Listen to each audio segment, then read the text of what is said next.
ওই কবর আমাদেরকে প্রত্যেকদিন ডাকে, ইয়া আইয়ুহান নাস, হে দুনিয়ার মানুষ, আল কবরুত তুরাব, আমি কবর মাটির ঘর, আমি কবর মাটির ঘর। আল কবর গুরফা, আমি কবর অন্ধকার ঘর। আমার কাছে আলো ছাড়া আসিস না, আলো ছাড়া আসলে কিছুই দেখবি না। আল কবর গুরফা, কবর বলে আমি মাটির ঘর, আমার কোনো দরজা জানালা নাই। আল কবর গুরফা, আমার মধ্যে কোনো বাতি নাই, বাতি নাই, বাতি নিয়ে আসিস। আল্লাহ নবী রাহমাতুল লিল আলামিন সাহাবীদের সামনে কবরের বয়ান করতেছে। ওই মাজমার মধ্যে সাইয়েদনা আবু বকর, হযরত ওমরের মতো বড় বড় সাহাবীরা। নবীজি বলতেছে, সাহাবীরা রে, ওই কবরের মধ্যে কোনো বাতি নাই, অন্ধকার কবর, মাটির ঘর। সাহাবায়ে কেরাম বলেন, ইয়া রাসূলুল্লাহ, দুনিয়াতে আলো ছাড়া থাকতে পারি না, অক্সিজেন ছাড়া বাঁচতে পারি না, ঠিক কিনা বলেন? এসি রুমের মধ্যে থাইকাও গরম কমে না। এই যে কিছুদিন আগে শীত গেল, কেমন ঠান্ডা ছিল, 2-3টা কম্বল লাগতো, তারপরও শরীর গরম হতো না, ঠিক কিনা বলেন? অথচ যারা মরে গেছে তারা ওই মাটির মধ্যে শুয়ে আছে। চিন্তা করছেন না? এমন না রে বাবা, মরে গেলে কম্বল দিবে, অথবা কবরের মধ্যে এসি লাগাই দিবে, অথবা বাতি দিবে। না না না না, আসছি খালি হাতে, যাব খালি হাতে, ঠিক কিনা বলেন? এ কারণেই বাদশাহ যুলকারনাইন অনেক বড় আল্লাহর ওলি ছিলেন। বাদশাহ যুলকারনাইন নাম শুনছেন নাকি? এই বাদশাহ যুলকারনাইন ইন্তেকালের আগে তার ছেলেদেরকে ডাকছে, ইয়া ওয়ালি তাআল, এই জিনিস বাবারে, আমি তো অনেক বড় বাদশাহ ছিলাম, আমার তো অনেক টাকা পয়সা ছিল, আমার তো অনেক অর্থবিত্ত ছিল রে বাবা। দুনিয়ার মানুষ আমাকে অনেক কিছু মনে করে, আমি অনেক ক্ষমতাবান, আমি অনেক প্রতাপশালী বাদশাহ, আমি রাজপ্রাসাদে থেকেছি, দুনিয়ার মানুষ আমাকে অনেকে অনেক কিছু মনে করে। কিন্তু বাবারে, আমি যখন ইন্তেকাল করব, তোমাদের কাছে আমার ওসিয়ত, তোমরা যখন আমাকে কাফনের কাপড় দিয়া পেঁচাইবা, আমার হাত দুইটা কাফনের কাপড় থেকে বের কইরা রাখবা, যাতে করে আমার দেশের জনগণ দেখতে পারে বাদশাহ যুলকারনাইন খালি হাতে যাচ্ছে, কিছুই নিয়ে যেতে পারে না। ঠিক কি বলেন? বাদশাহ যুলকারনাইন খালি হাতে গিয়েছে, কিছুই নিয়ে যেতে পারে নাই। এই কারণেই তো আল্লাহর নবী সাহাবীদেরকে বলেন, সাহাবীরা রে, কবর এমন এক ঘর যেখানে নাই কোনো বাতি, নাই কোনো সাথী। আজকে মারা গেলে কালকে 2 দিন, ইন্তেকালের পরে ভাই বোন আত্মীয় স্বজন 1 দিন 2 দিন 3 দিন কবরের কাছে যায়, তারপরে আর কেউ খবর নেয় না। কবরের বাঁশগুলো ভেঙে ভেঙে মুখের উপরে পড়ে, কবরের মাটিগুলো সরে যায়। এই কবরে শুয়ে আছি, কেউ খবর নেয় না। কবর বলে, আমি কবর কিন্তু একাকিত্বের ঘর, সাবধানে আসিস।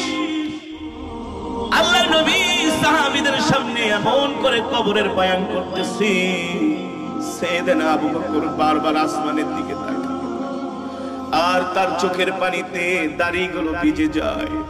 হযরত ওমর এই কথা শোনার পরে আর মজমায় থাকতে পারলেন না, দৌড়ায়া মজমা থেকে বের হইয়া গেলেন। গোরস্থানের পাশে যায় হযরত ওমর কান্না করতেছে, এ কবর, তোর ভিতরে আমি ওমর কিভাবে থাকবো, একা একা থাকবো। গভীর অন্ধকার রাত্রিতে, প্রচন্ড গরম শীতের দিনে, এই কবর, আমি তোর মধ্যে কিভাবে থাকবো, আমি ওমর কিভাবে থাকবো।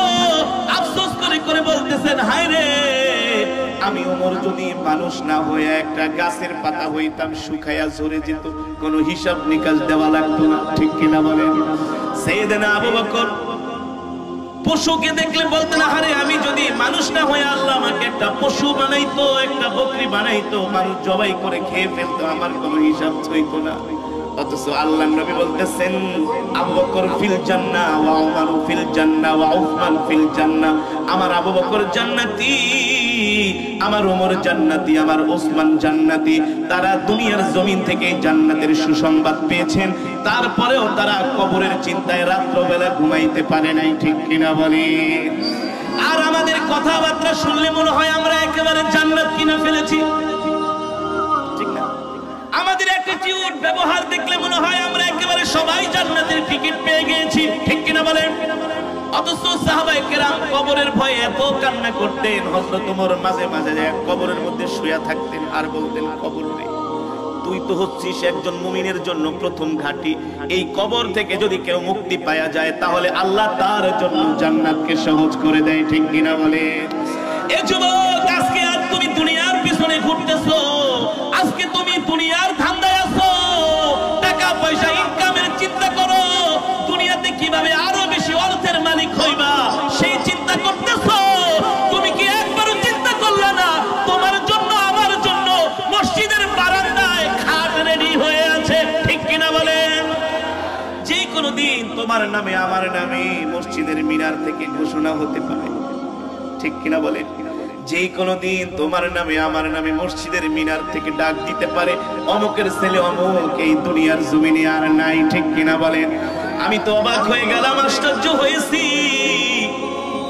এই মাহফিলের যেই ভাই হারুন ভাই আমাকে দাওয়াত দেওয়ার জন্য আমার মসজিদে গিয়েছিলেন আরো 2 বছর আগে, বরপা হারুন ভাই, দেখতে কত সুন্দর, নবীর সুন্নতি দাড়ি তার মুখের মধ্যে, কত সুন্দর সুন্নতি টুপি পরতেন, নরম ভাষায় আস্তে আস্তে করে কথা বলতেন।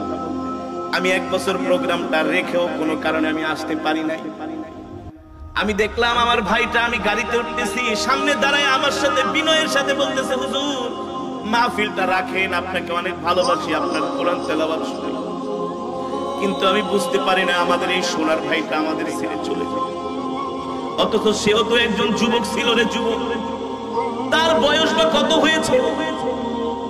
তার বয়স বা কত হয়েছে? তারও তো জীবনের স্বপ্ন ছিল এই দুনিয়াতে আরো অনেক দিন বেঁচে থাকবে। ঠিক কিনা বলেন?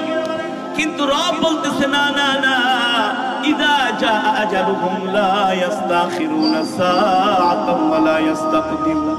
এ মানুষ, এত অহংকার করিস না, এত অহংকার করিস না রে মানুষ। এই দুনিয়াতে থাকতে পারবি না, এই দুনিয়া তোদের থাকার জায়গা না। আমি আল্লাহ যতদিন হায়াত দিয়া পাঠাইছি, ইযা জা আজালুহুম লা ইস্তাখিরুনা সাআতাম ওয়া লা ইস্তাকদিমুন। 1 ঘন্টা আগেও তোর মরণ হবে না, 1 ঘন্টা পরেও তোর মরণ হবে না। আমি আল্লাহ প্রত্যেকটা মানুষকে একটা নির্ধারিত সময় দিয়া দুনিয়াতে পাঠাই।